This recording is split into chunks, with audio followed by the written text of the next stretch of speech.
Las preguntas entonces eran las siguientes. Tipos de problemas que se pueden modelar en Minisync. ¿Qué respondieron ustedes? Perfectamente. Todo lo que hay ahí menos la programación imperativa. O sea, problemas de programación lineal, problemas de programación entera, problemas de programación entera mixta, problemas de programación por restricciones. Todo eso se puede usar en Minisync, salvo la programación imperativa. Andemos que ustedes ya entendieron eso. Los modelos de Minisync son usualmente paramétricos. Es decir, ¿qué significa que sean paramétricos? Entonces la mayoría contestó la respuesta correcta, que describen una clase de problemas en vez de una instancia individual. Algunos contestaron describe una instancia de un problema. Entonces, digamos, la diferencia entre una instancia de un problema y un problema en general, una instancia de un problema sería, por ejemplo, decir, la que mostraron ahí de colorear con 3 colores el continente de Australia. Pero una instancia genérica sería colorear con n colores el mapa de un país o de una región. Entonces esa sería genérica. Minisync está hecho para que podamos generalizar los modelos, no para que sean pegados a una sola instancia. Entonces, una instancia es una entrada del modelo, pero uno puede en Minisync dividir, generalizar el modelo y las entradas entran por otro lado. También escribieron los modelos traducidos a un modelo FlatSync. Eso no significa que sean paramétricos, sino que eso es lo que el tal FlatSync es lo que hace que Minisync pueda ser usado por múltiples, con múltiples solvers. O sea, eso está ahora aquí.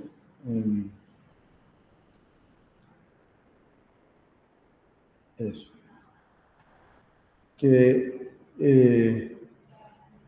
digamos, lo bueno de lo que llaman el FlatSync es un formato de problema que todos los solvers entienden. Entonces, como todos los solvers entienden eso, lo que hace Minisync es que cuando uno escribe un problema aquí, lo termina traduciendo a FlatSync para que puedan usar el solver que quieran usar.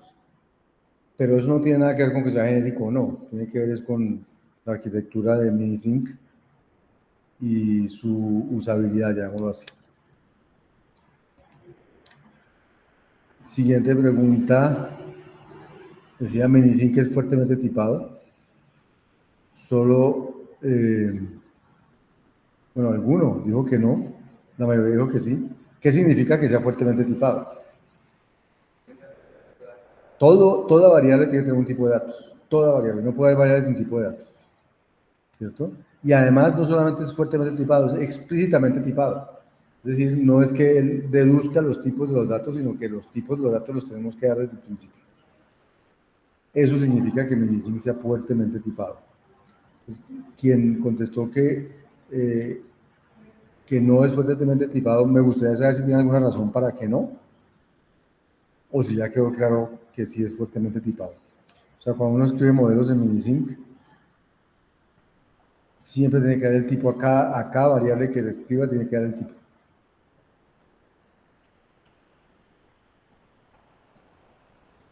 Después en los videos estaba cómo hacer cosas en Minisync. Entonces, aquí la pregunta es, ¿cómo se declara una variable booleana? ¿Sí? Entonces, dice una variable booleana. Si hubiera sido no una variable, sino un dato, digamos, este estaría bien. Pero una variable booleana es una variable. Entonces, la palabra var tiene que estar allí, el tipo de datos, 2 puntos y el nombre de la variable, y punto y coma. Esa es la sintaxis para declarar variables en Minisync. Y es importante que las manejemos. La quinta, ¿cómo se crea una numeración en Minisync? ¿Qué es una numeración en Minisync? Es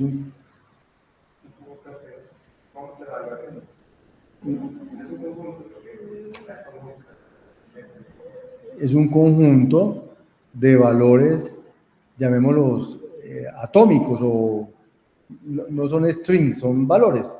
O sea, yo quiero que el átomo Juan, el átomo Carlos y el átomo Mario sean los valores que puede tomar alguna variable. Entonces digo, declaro ese tipo como un tipo enumerado y se llama nombres. De ahí en adelante, esas variables pueden tomar esos valores y no más. Las variables que sean de ese tipo. El problema de la segunda es que en Minisync primero se nombra el tipo y luego se enumera cuáles son sus valores. No primero se dicen cuáles son sus valores y luego el tipo. Por eso este está mal. Y este está peor porque dice var y esto es para definir tipos, no tiene nada que ver con definir variables, sino definir valores que pueden tener las variables. ¿Cuál de las siguientes declaraciones de matrices es correcta? Entonces, las matrices de Minisync tienen un formato especial. ¿Sí? Miren que esto lo lleva a hartísimas diferencias entre ustedes. Bueno, las variables de Minisync, las matrices de Minisync tienen que tener unas dimensiones. Yo tengo que decir la dimensión de 1, la dimensión 2, y si tiene 3 dimensiones, la dimensión 3, 4 puede tener muchas dimensiones. Cada dimensión tiene que decir cuáles son sus índices. Por ejemplo, aquí es entre 1, 3 y 1 y 2. Luego tengo que decir cuál es el tipo de los elementos de la matriz. Luego con el 2 puntos tengo que decir el nombre de la matriz. Y luego después del igual podría venir ya, si la quiero explicitar, cuáles son cómo está llena esa matriz. Entonces, esta es una definición correcta. ¿Por qué esta sería incorrecta? Esta dice que hay 2 filas y 3 columnas, llamémoslo así, pero realmente hay 1, 2, 3 filas. Las filas se separan por este palito. Y cada fila tiene 2 columnas, 2 columnas, 2 columnas y 2 columnas. Entonces, esta de abajo, pues es como la de arriba, o sea que no cumple con el tipo porque tendría 3 filas y 2 columnas, y aquí dice que es una que tiene 2 filas y 3 columnas. Entonces, así no sería la forma de definirla. Esta otra, ¿qué problema tiene esta otra? Que le pusieron primero el nombre y luego el tipo, y así no se definen las variables las matrices en Minisync, sino que primero, eso es táctico, solamente es para ver que están viendo y que están empezando a escribir cosas en Minisync. Y la última, pues ¿qué tiene de malo? Que tiene primero el nombre el nombre de la matriz y no primero el tipo de la matriz. Y también son 1, 2, 1, 3, exacto. Y era 1, 3, 1, 2, exacto. Muy bien. Pero entonces fíjense que varios de ustedes ya se dejaron engañar. Eso quiere decir que cuando empiezan a correr cosas en Minisync, la sintaxis van a tener que poner un poquito cuidado para que les salga bien. Si no, pues él saca los errores y todo, pero no siempre todos los errores son fáciles de detectar. Pues póngale atención a la sintaxis. Aquí hay varias maneras de declarar variables. Solo una de estas es incorrecta. Vamos a ver si la pescaron. No. Entonces, la manera correcta de declarar variables, todas son correctas. La única que es incorrecta es esta. Entonces, empecemos. Aquí estoy declarando una variable con valores entre 1 y 20 y se llama X. Perfectamente bien declarada. Aquí estoy declarando una variable con valores enteros que se llama X. Perfectamente bien declarada. Aquí para algunos estaba mal. No, estas estaban correctas. Para algunos esta estaba incorrecta, ¿no? Y aquí decía una de ellas incorrecta, no era esta. Aquí estoy declarando un arreglo de variables de enteros que se llama X. Correcto. Aquí estaría declarando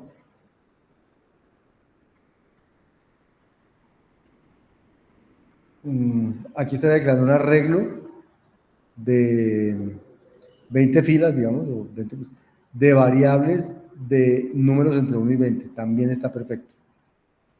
La única que está mal es esta, que dice que es un arreglo de variables y no le dice el tipo de la variable. Como no está el tipo de la variable, ahí faltó. Y él lo necesita y lo va a exigir y va a decir que eso no lo entiende. Ni va a coger por defecto que el tipo es entero o que el tipo es flotante, nada. Simplemente dice que es un error, que le falta algo aquí. Entonces es importante que todas las variables tengan la palabra var es lo que las hace variables, porque las que no tienen la palabra var son como datos. O sea, parecen variables, pero son datos, no son variables. El var es para las variables que para las que se va a buscar un valor. Las otras que no tienen el var son como para las variables que me van a servir para definir cosas, pero no son las variables que van a tener diferentes valores. Seleccione todas las restricciones que son equivalentes para indicar que la suma de todos los elementos del arreglo X debe ser mayor o igual a 10, mayor a 10. Entonces queremos escribir todos los elementos del arreglo sumados debe ser mayor a 10. Entonces, ¿cuáles de estas dicen eso? Cogieron la mayoría, pero algunos pincharon esta. Restricción que la suma de los y en una longitud de X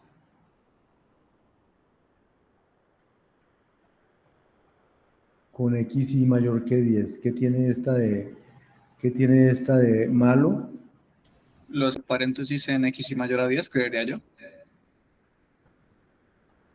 Exacto, que aquí lo que está sumando, muy bien, realmente aquí está sumando el resultado de saber si XY es mayor a 10 o no, que digamos visto como un booleano podrían ser ceros o unos, o sea, es una suma de ceros y unos, pero ceros si X de Y es mayor que 10 y unos si no. No estoy sumando los X de Y, fíjense que es muy parecida a esta, pero aquí estoy sumando los X de Y y luego quiero ver si esa suma es mayor que 10. En cambio, ¿ah? El C, esta es la suma de los X de Y, tal que Y está en este conjunto. Ese conjunto se llama indexset de X. ¿Qué es indexset de X? Es los valores que puede tomar X, el rango de valores que puede tomar X. Entonces se lee el conjunto de la suma de los X de Y, tal que Y está en este índice, en este conjunto. Y aquí estoy sumando todos, la suma termina aquí, y estoy con una restricción suma mayor que 10. ¿Sí? Y aquí la confusión es que el mayor que 10, aquí la confusión es que estamos poniendo los XY mayores que 10, no la suma de los XY para ver si ella era mayor que 10. Y esta que también está equivocada, el problema es el mismo, que está sumando los X de Y mayor que 10, no los X de Y. Y fuera de eso dice, o sea, se diría para todo Y en tales índices, X de Y es mayor que 10. O sea, de alguna manera esta está restringiendo a que todos los X de Y de X, todos los elementos de X sean mayores que 10, pero no está sumando todos los elementos del arreglo de X para decir que son mayores que 10, sino que está diciendo que cada elemento de X debe ser mayor que 10. O sea, sintácticamente está bien escrita, pero lo que dice es que todos los elementos de X deben ser mayores que 10.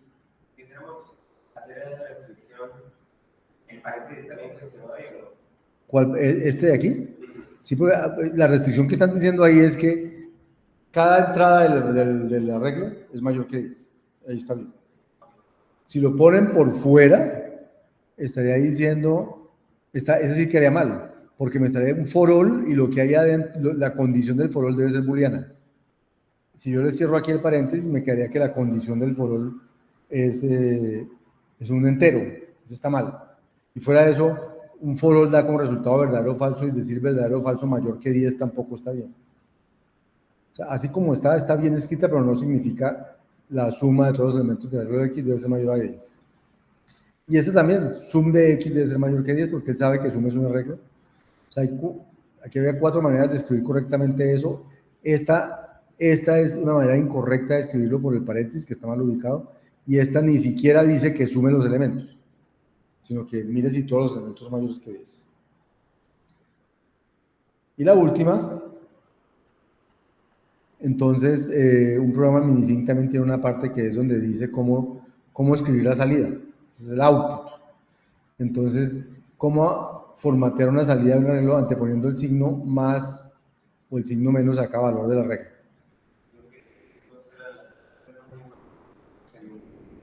Entonces, las dos primeras las escogieron ustedes como si fueran iguales.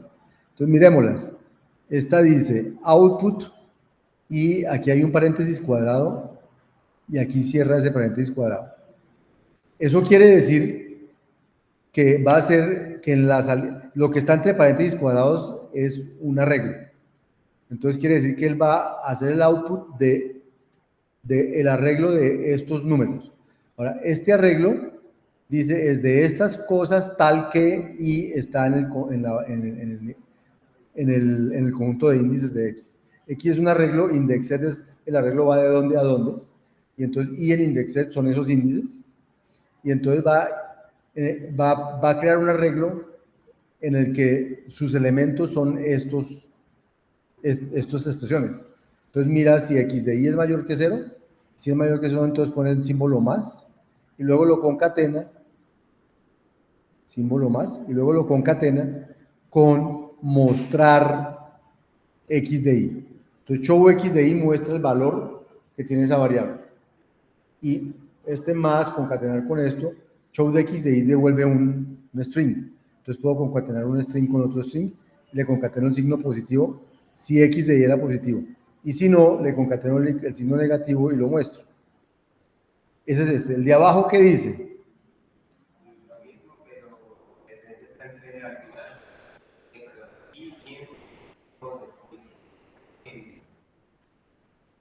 Ah, el problema aquí es este. Index set de X va a dar, por ejemplo, 1, 10 o 1, 5, esos son los índices. Aquí, este es 1.indexed, está mal, porque aquí podría poner 1. Longitud del conjunto o alguna cosa, longitud de X. Entonces eso sí podría ser, porque longitud de X es otro número.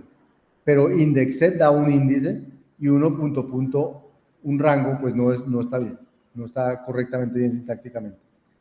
Y la de abajo sí coge length, pero hasta length de X sobre 2. O sea que lo que hace es hacer el output de todos los elementos del arreglo, de los primeros mitad de elementos del arreglo. La segunda mitad no la va a escribir. En cambio, este sí la escribe todas. ¿Listo? Todo esto era para ver si le han puesto cuidado a la sintaxis que se empieza a usar y lo que se cuenta. No sé si tienen alguna pregunta al respecto de esa parte.